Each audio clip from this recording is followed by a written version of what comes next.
Welcome to the Linen Suit and Plastic Tie podcast. This is the podcast where we work to unlock and analyze and investigate the amazing, the epic, the awesome power of storytelling and learn how to harness that power in our everyday lives. I'm Gaurav. And I'm Kevin. Kev, I'm back home in Toronto in my childhood bedroom, and I recently was listening to Armchair Expert with Adam Grant. He did 3 amazing episodes. I'm listening to it as a trilogy, and he talked about this concept of maximizer versus satisfizer. This term, maximizer versus satisfizer, was originated by Herbert Simon, a Nobel laureate in economics and a cognitive psychologist. He coined the term satisficing in 1950s. So it's this idea that satisficers strive for good enough, like what's going to get me to tomorrow, what's going to keep me as much money as I need next. While maximizers look for the absolute best. How do I make sure I go to the best restaurant? How do I make sure I went to the best school? So you can even hear as I speak the anxiety in it. And it's funny because I struggle with so many maximizer tendencies. And I think good enough is really hard for me. You know, it's a story of what does good enough mean, right? Good enough almost feels like a cop out. And again, we are constantly trying to build the world for maximizers, right? That's where Google Maps reviews came from. And some people are good with like, what's this best for me in this moment? Some people are like, what's the highest rated thing? I think both lifestyles are pretty subjective points of view. And to your point on what's good enough, what is even good sometimes? Sometimes our definition of good is also very subjective. It's a designed goalpost or standard that are defined that people buy in. And when you get enough people to buy in on that story of, oh, this is good, that's how you can build a foundation to say what's better, what's the best, what can I maximize. This is part of the reason I've been reading Don Quixote as well. You've been reading it for what? How long have you been reading it? It's 2 weeks? What? 3 years, 3 I want to years. say. The amount of trips we've gone in where Kevin has Don Quixote and he's sitting on a porch reading Don Quixote. It's reading this book as long of a journey as the story itself, is what I have to say. But you might remember that I said this to you once. I like the story because Don Quixote, he's just a man trying to reach his goal. Because I think it really depicts the story of everyone, even though supposedly this is a madman doing crazy things. But aren't we all chasing some kind of fable? Is the maximization or the satisfaction we're chasing objectively there, or are they all kind of made up that are stories we can buy into? So It's all fascinating made concept. up. It's all made up. And you know, this thing about satisfies versus maximize as well. No one is one thing, right? Well, I think I have very extreme maximizing tendencies in most things. There's stuff where I'm satisfying. It's highly personal and it's a spectrum, right? Sometimes you lean more this way or that way. So it's extremely complex. But by taking this lens and looking at these good enough satisfying versus maximizing stories, you can ask yourself, should I be maximizing this? Is it worth my time to be maximizing? Or is good enough fine here? For me, I romanticize satisficing for sure because I'm such a maximizer and I can see how it affects the stories I tell myself. Where sometimes I have to be like, you're doing the best you can, you're doing the best you can, you're okay. My therapist once said to me, Kevin, you know this. My therapist once said to me, your mind sounds exhausting. And I'm like, yeah. Yeah, I feel like you can, besides your autobiography, something else you can do authorship wise is separate quote books. That's just my therapist says. My therapist says, we love our quote books. Here's a quote from Marilyn Monroe before we move on. Never regret anything because at one time it was exactly what you wanted. And speaking of looking back, Kev, we have something kind of interesting and special for today. Yes, Gaurav. This is going to be a special episode where we rewind on a great conversation with the fascinating storyteller all the way back in season 3. Craig Thompson, who is a comic book artist. And if you are into comic books, you might have heard of Blankets. Blankets is in every comic book store. It is one of the most iconic graphic novels ever made, period. It is something that explores the depth and the expansion of what's possible in comic book form. This is a unique medium. There are stories you can tell in this medium that you can't tell with books or movies or TVs. Yeah, but how we got connected is actually a really interesting story as well, because I actually discovered one of Craig's new comic series, Ginseng Roots, back in 2022, I want to say. It's around the time when he started this comic book series, almost as a sequel to his life story in Blankets. Ginseng Roots is about Craig's upbringing, working in Wisconsin, doing farm work as little boys with his brother. And for me, born and raised in China, ginseng is one of these herbal plants that are very well known in Chinese medicine. And I stumbled upon his 11th issue at the time, which documented his journey in Northeastern China. It's also about the foundation of the United States, the US China trade relationship between the two largest world economies, all tied to this interesting story that you otherwise wouldn't have thought much about. And a little earlier this year, Craig has published Ginseng Roots in the graphic novel format. It is a beautiful design, and it has all the amazing uh, arts and the entire series combined in here. And we're very lucky to have received a few copies of this graphic novel. And so we thought it was a great time for us to revisit this story, this conversation with Craig as well. Yeah, and this is the first time it's in video. So if Yep. you've listened to this before, this is definitely a fun time to revisit it because we are going back, watching an episode that we never intended to hit video.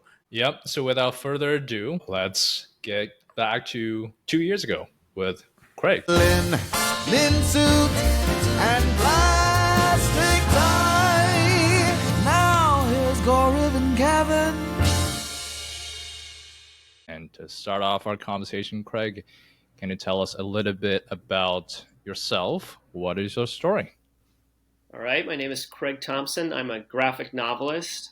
I feel like that term is kind of universal now. People suddenly know what a graphic novel is, but say 20 years ago, that wasn't pretty much a mainstream terminology. People were very confused if you brought up that term. But basically, I do book-length comic books. Until recently, I've only done like 300, 400, 700 page graphic novels. And more recently, I'm doing a serialized comic book for the first time. I grew up in middle of nowhere, rural Midwest of America in Wisconsin, and pretty isolated upbringing. And really, it's this career in comics that's really extended my boundaries and my relationship with the world, and kind of got me out of the trappings of a small town. I think you've built your career in this kind of graphic, autobiographical genre of graphic novels, right? It's a genre that people don't often think about immediately with comics because it's the medium versus genre debate, right? When comic books is a medium, it's an art form. It has so much room for so many amazing genres, like what you've worked in. So tell us a little bit about why the autobiographical kind of genre made sense for you. That's really hard in this space because people make comic books, that's for kids, or comic books, that's superheroes, right? When I'm like, well, you just saw a movie. How is words with art less like intellectually stimulating than that? But tell us about getting that book sold and the success it had. So with Blankets, that was a totally different era. Again, came out 20 years ago, and the graphic novels really wasn't established as a medium yet. Of course, there had been Mouse, which to me, by Art Spiegelman, is still kind of the greatest graphic novel of all time. But there was also Chris Ware's Jimmy Corrigan had come out in the year 2000. That was 3 years before Blankets. But that was serialized. So there wasn't this sort of thing of just all in one swoop putting out a huge 500-page comic book. But I was working with a really small publisher here in Portland, Oregon, which is where I'm living now, and I've lived most of my career. And it was just two guys, small company, and they were doing indie comics, which is another niche within the niche of comics. And and they didn't have any money or anything. My advance for blankets was about $300 to do a 500-page book. So that's not what I was paying the bills with.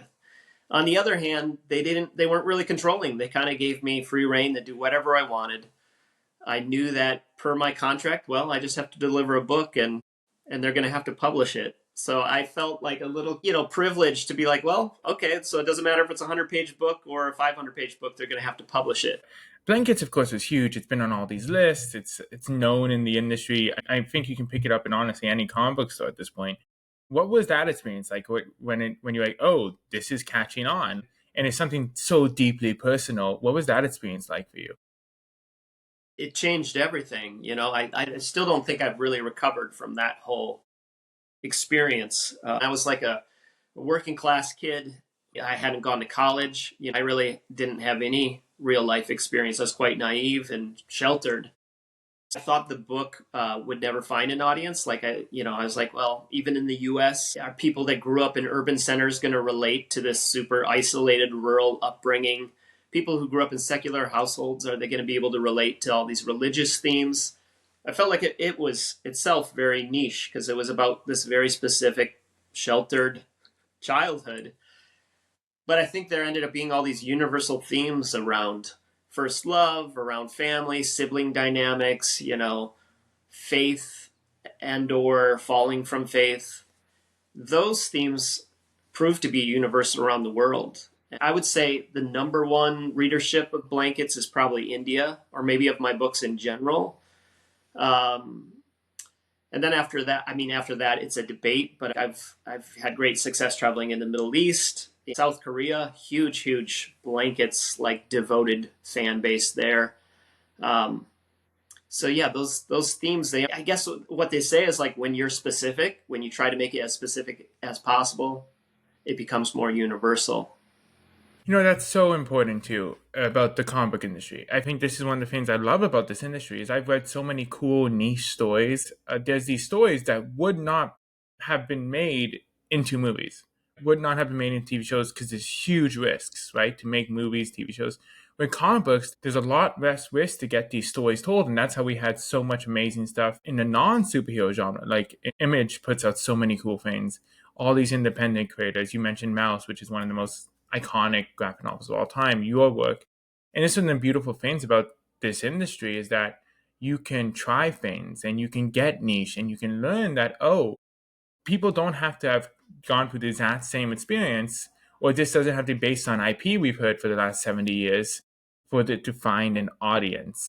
And I think that's one of the most beautiful parts of this industry. Yeah, and you mentioning that, and also the fact that both of you live in Los Angeles reminds me of all the sort of Hollywood meetings I've taken with multiple studios, really big names, directors, producers.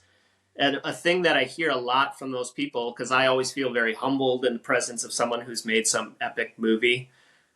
And then they sort of flip it on its head and say, no, we have a lot of respect for you because what you did as just one person. We're just part of a team of hundreds, sometimes thousands of people. So we're not going to take the credit for that movie because we know we have a whole army of people behind us. Whereas what you do is one person, very little resources, a lot of time, that's the main resource, and some hand pain. Going back to blankets a little bit, because it's been 20 years since the story came out and be read around the world. What's that experience like for you, knowing that the story has been so popular for such a long time, and looking back, are there any parts of the story where you will take a look at how you told it back then and feel like you might have told it differently now? Definitely. I think every book is just sort of like a little bookmark in that moment in my life. I couldn't write any one of my books at a different time. It'd be very strange to write a book like Blankets now as an almost 50-year-old man. It'd be almost creepy, I think. It'd be like looking back on a high school romance and making a book about it. But it was an appropriate thing to be doing at age 23 when I was still my heart was still caught up in some of those things. Working on a project, I can only see the flaws. The page I'm working on that day is the page I hate the most. Usually a week later, I can look at that page and be like, it's okay. The flaws are okay. It's out of my control now. And that experience increases as time goes by. So once a book is in print, it really feels like it's been born. It's its own entity. It's no longer a physical part of me. And really, it does have a life of its own, the way a child might. You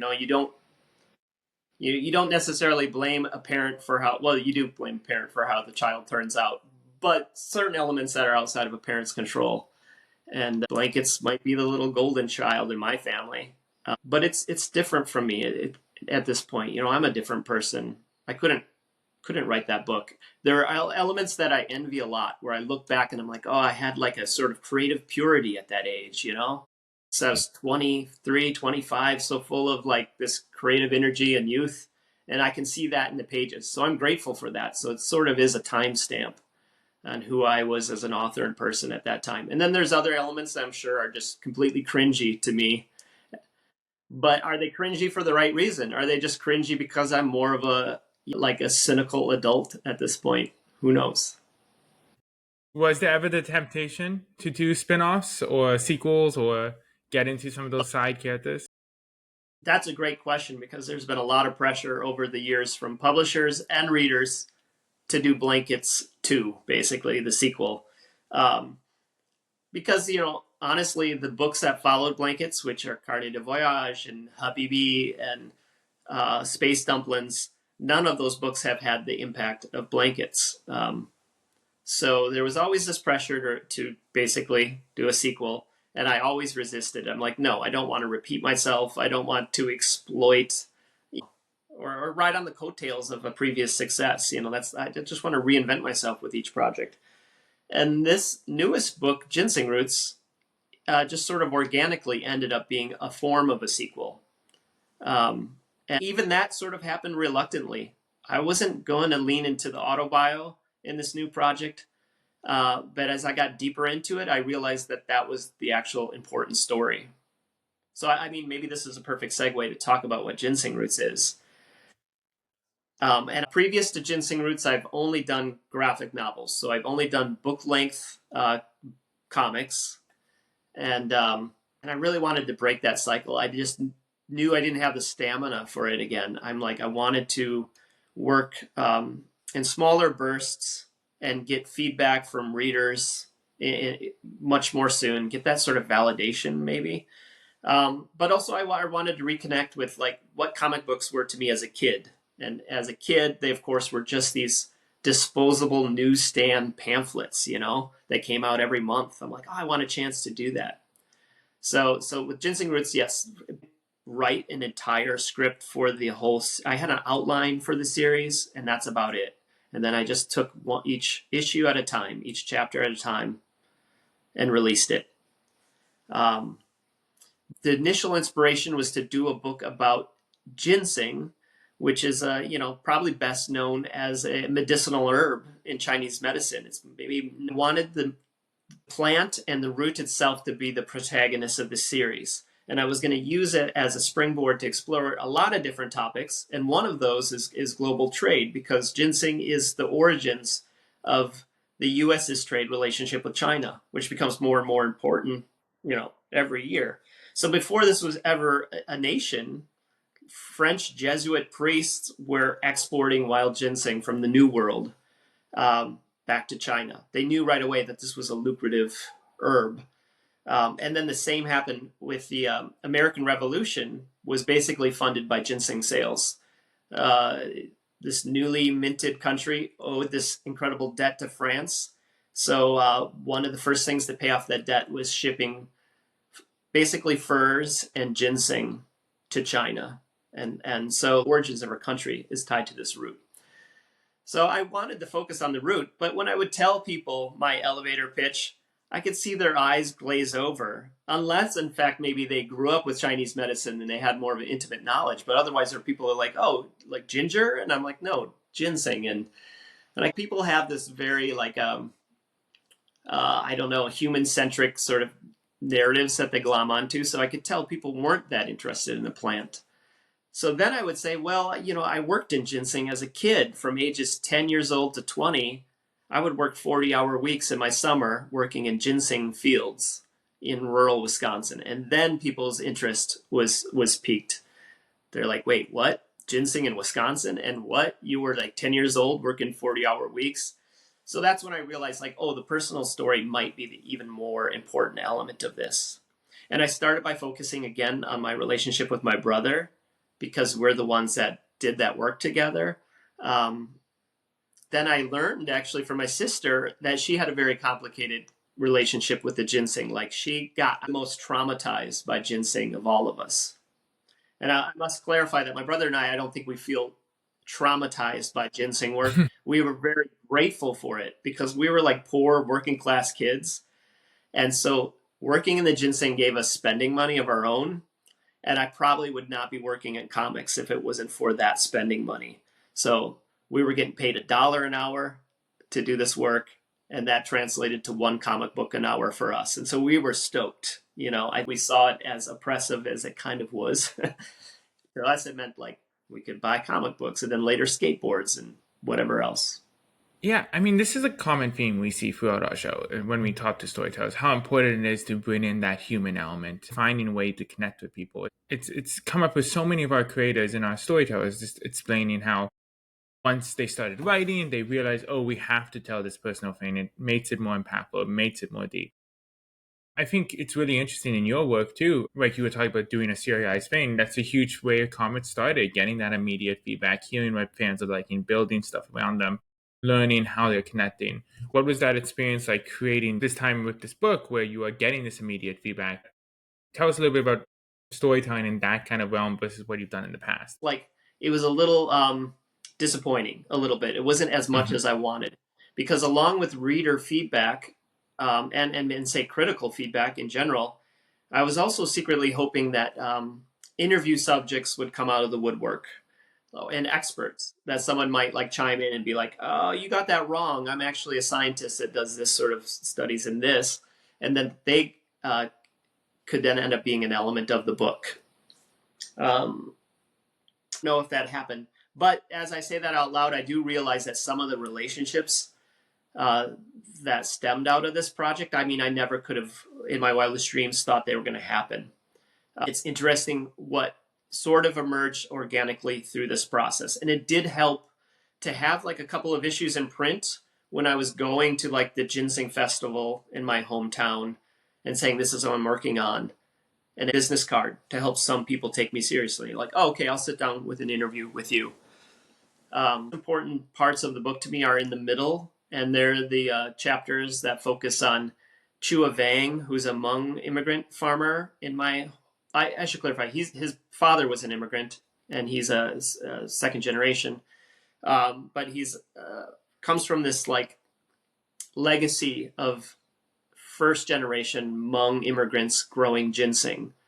And then also there's an issue focused on Will Su, who comes from... I met with both of them a couple weeks ago. I went back to Wisconsin 2 weeks ago and reconnected with both Will and with Chua to just sort of like gather their thoughts about the series as a whole.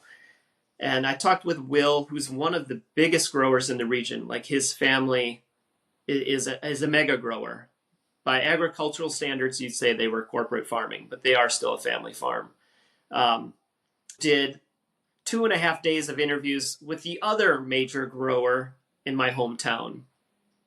And I didn't end up using any of that footage.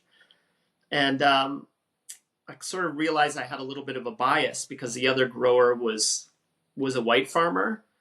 And I don't think it was a conscious thing, but somehow like the immigrant story just emerged as being integral to what Ginseng Roots was. You know, like, I ended up as an author having a bias towards that. I mean, I think Chua Vang's story, Will Su's story, there was something really emotional at the heart of their family stories. And it was very much a family story that I glommed onto. But as much as it was that, it was also about the immigrant experience.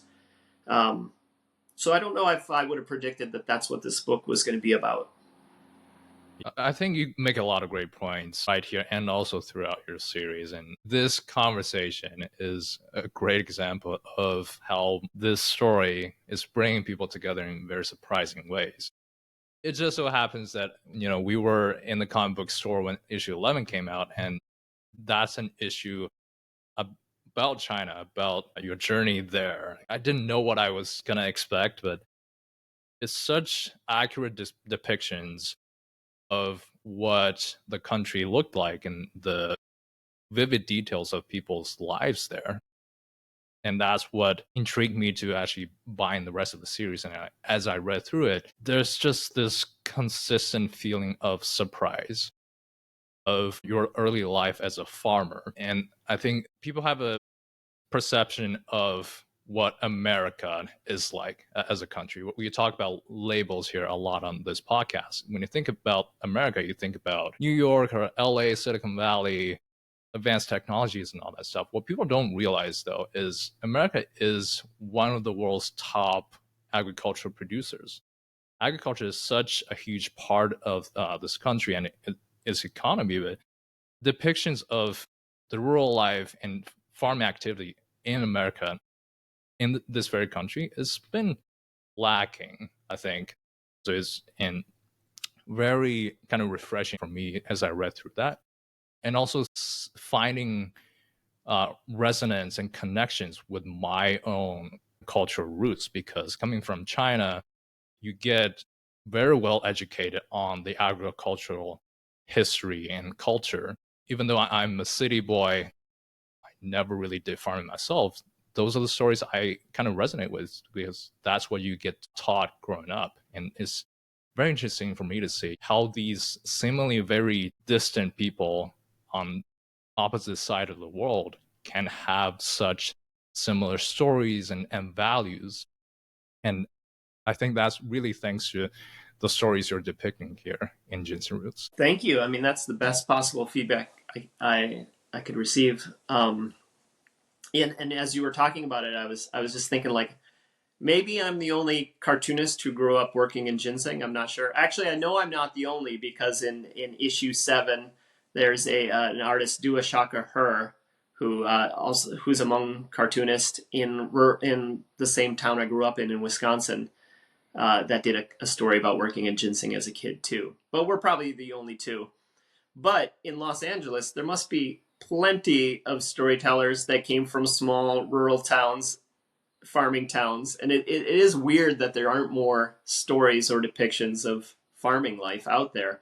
You associate it maybe with country music and sort of right-wing politics. But the first thing that popped into mind was Minari, that movie, like a Korean American family that rural Midwest, like Arkansas, to start a farm. It reminds me a little bit of Werner Herzog's Strotzek.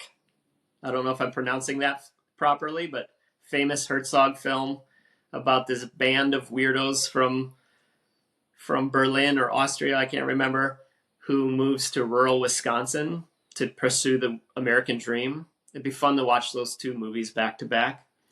And I have a really hard time conjuring any movies or great stories about farming right now. It's weird that it's not avoided. It's also weird that, again, it's associated with maybe right-wing politics and country music, because if you look at, Democrats, they're self-employed, they're, diverse population, like especially now, I mean, who does farm work? It's immigrants, it's migrants, it's Mexican workers, but also over the last 100 years, it's been like, Chinese workers, and then, Filipino, and, so it's also the immigrant story. I don't know. It is interesting that it's not a story that we focus on more. Maybe it's not sexy enough for cinema, but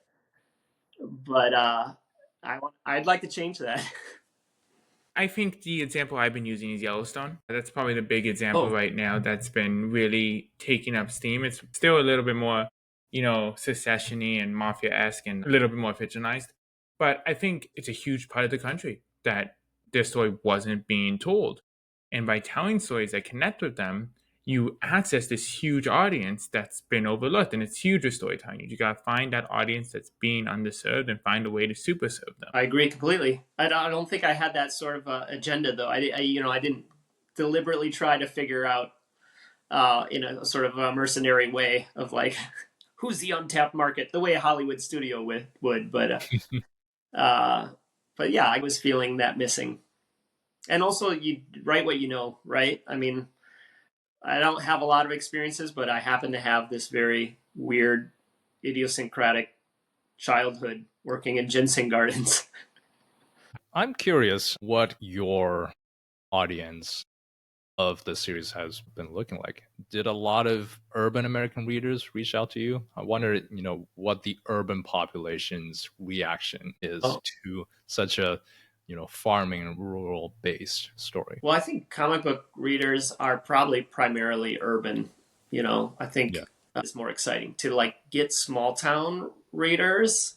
Mhm. I've done a couple events back in near my hometown too, and to have people who have never seen a comic book in their life, um, and working class people picking up a comic book because of like what we were talking about earlier, representation. Because like, whoa, this we can respond. Like we can relate to this. That's much more unique and exciting to me. But yeah, over my heart, a lot of white kids doing farm labor in America. I was maybe the last generation, but I think half of our agricultural labor done in America is children. They just are, the children of Mexican migrants and other migrants. So I think people have turned a blind eye. Will Sue talks about it in issue 9. He's like, people don't want to know where their meat comes from. They just want to. They just want that meat on their plate, basically. Mhm. We don't want to know what happens on a farm. We don't want to know where our food comes from, and that's part of the major problem with the world too. Now is like there's not a acknowledgement of the labor and the practices that go into the things we consume. I Yeah. mean, it's And I, I do have a little story to tell there because I know, yes, people tend to not be interested in where their food comes from. But if you're a kid growing up in China, one of the earliest poems you get taught is actually about where food comes from. It describes farmers or in the ancient times when they're harvesting at noon in a very hot day. The condition is so harsh that you have sweat literally dripping down into the soil.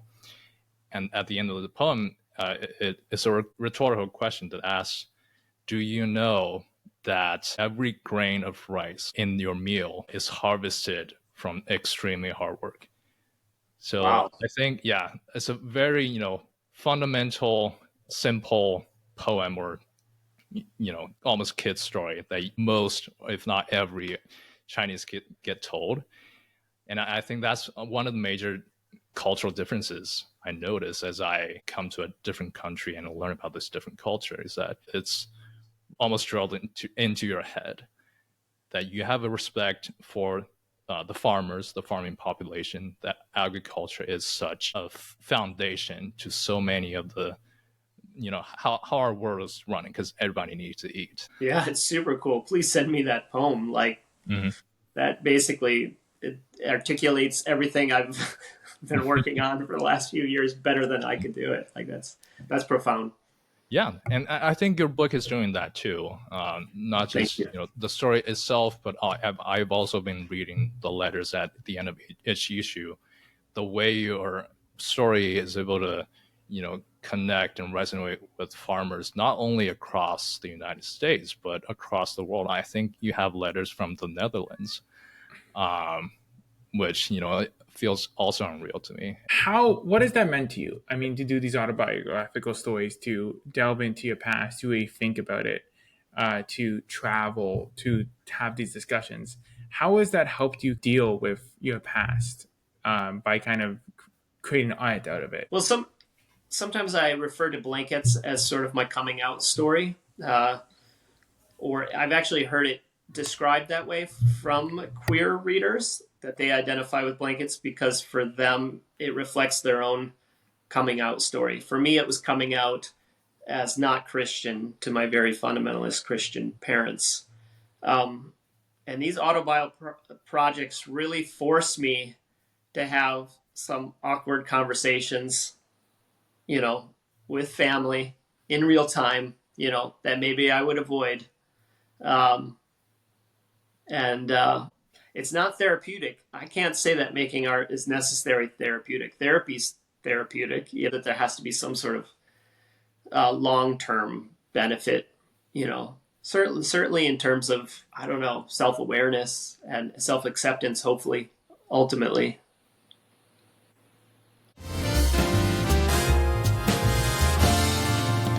We've learned so many great stories and insights from you today, Craig. And to be mindful of your precious time, we have this closing segment called Suspenders. We ask you a fun, random question that's unrelated to anything whatsoever, and you can give us any answer you feel like. Okay. Question of the day is if you could have a conversation with any non-human species, which species would you choose and why? Total accident. It's great. I mean, mushrooms is the first thing that comes to mind, but I don't know if that's a generic answer. But I do think there is No something limits. to fungus being like, and the spores of fungus maybe having to do with the origins of human consciousness. In that documentary, Fantastic Fungi, there's a theory that the sort of expansion of like the primate brain happened from ingesting probably a psychedelic mushroom. So I don't know. I think there probably is some message that fungus is in dialogue with human consciousness in some way. That's a pretty hippie answer, though. No, it's a great answer. We love it. Thank you so much for joining us. This was super special, super insightful. We really appreciate you staying extra time as we dealt with all the technical difficulties. Really appreciate it. Of course, my pleasure. Has been mutually expansive for me. So thank you guys.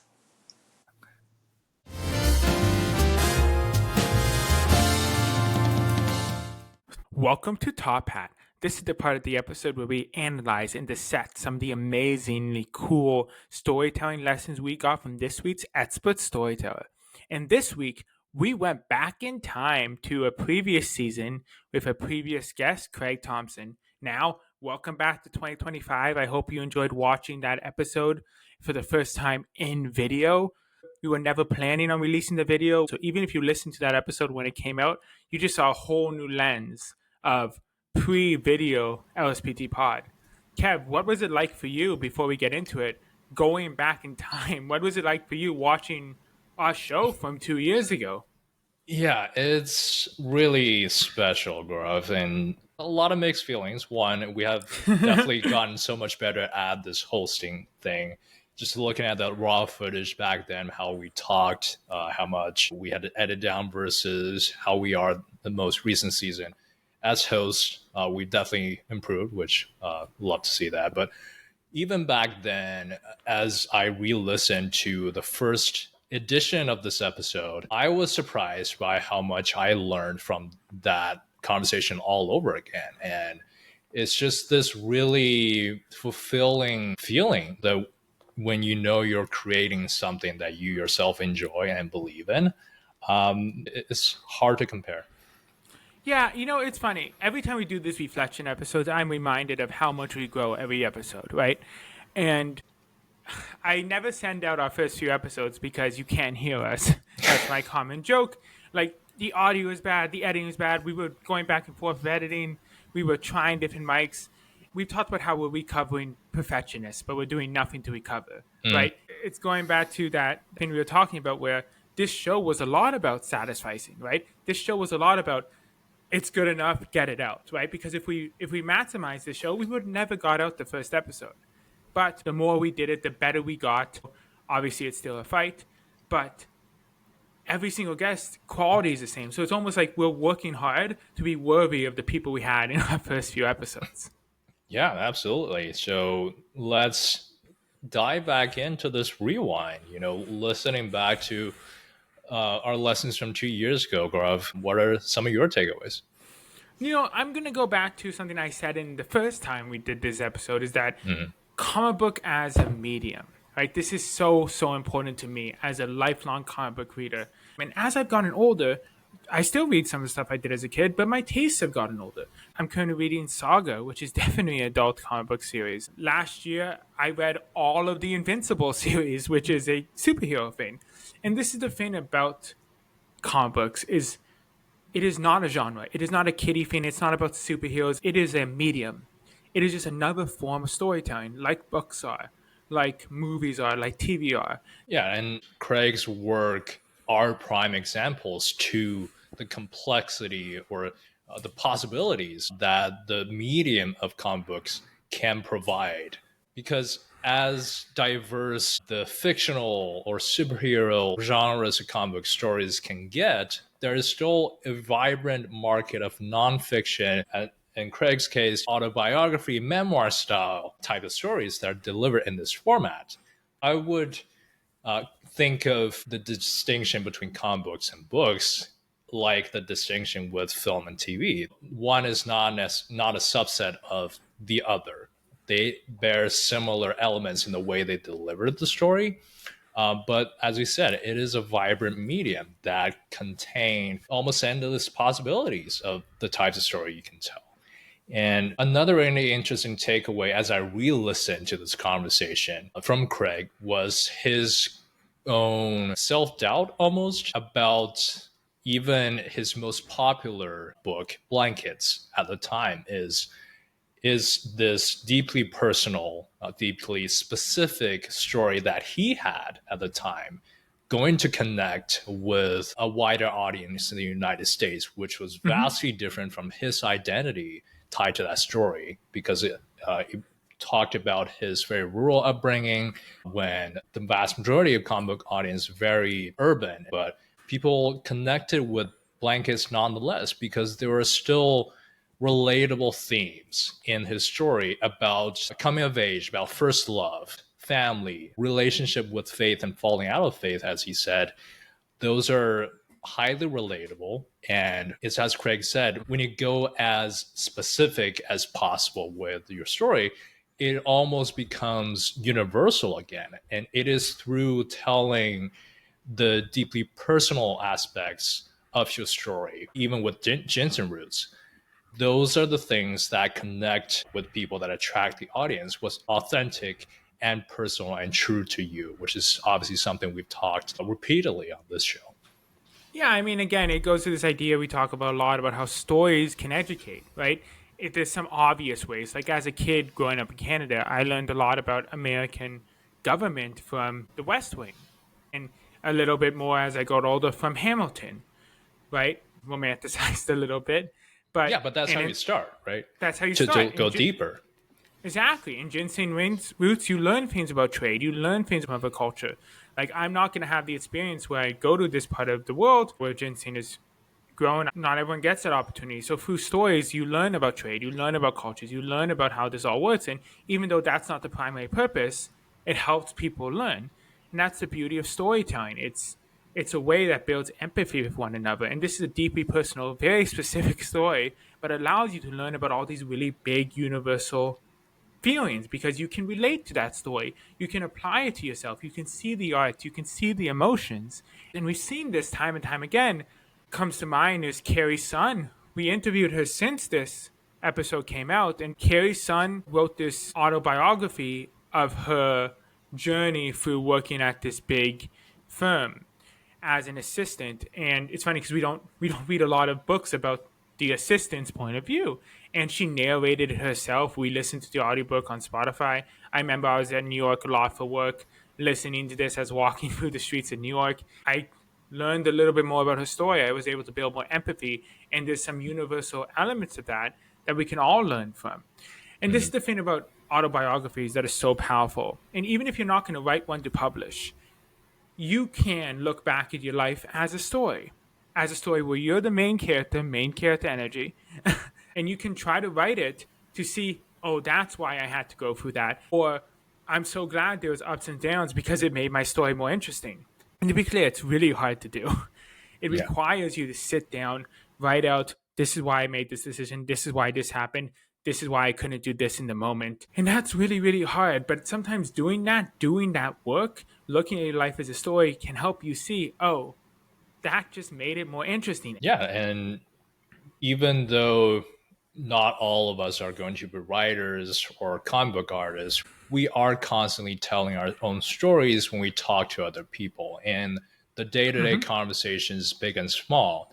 And it's important to remember that the stories you have already are very interesting, that people will find fascinating when you understand the value in your own story and tell it in a compelling way. And we see this in Craig's stories, in a lot of his own work. And who knows, we might end up finding unexpected connections with people because of the ways we connect with each other's stories, the way we did with Craig this time. For those of you who are deeply interested in this conversation, make sure to check out Ginseng Roots. Again, the graphic novel is available wherever you can find a comic book store. So go check it out. But But wait, otherwise, Kevin, how many did they send us? ooh, there's actually quite a few. They And sent there's us. only two of us. There's only two of us, so I think they sent us four. I think maybe we should give away a couple. Let's send it out. We're gonna give away 2 copies of Ginseng Roots. To enter, all you have to do is leave a review and rating on Spotify and or Apple Podcasts. You can get 2 entries if you leave a review on both platforms. All you have to do is once you leave the review, take a screenshot, follow us on Instagram, and send us a message. So step 1, leave a review on Apple Podcasts and or Spotify. Step 2, follow us on Instagram. And step 3, send us a screenshot and you'll be entered to win. Yeah, it's a win-win-win offer, y'all. You get to enjoy amazing stories like Craig's Ginseng Roots. You help us grow our show. We obviously will benefit a lot from that. And of course, we all help Craig spreading the words around about the graphic novel. So make sure to follow us on Instagram at LSPTpod, also TikTok, LinkedIn, Linen Suit and Plastic Tie. Leave a comment, leave a review everywhere you listen. And subscribe on YouTube. We're on YouTube this season. And we'll see you next time. Thanks for listening and watching.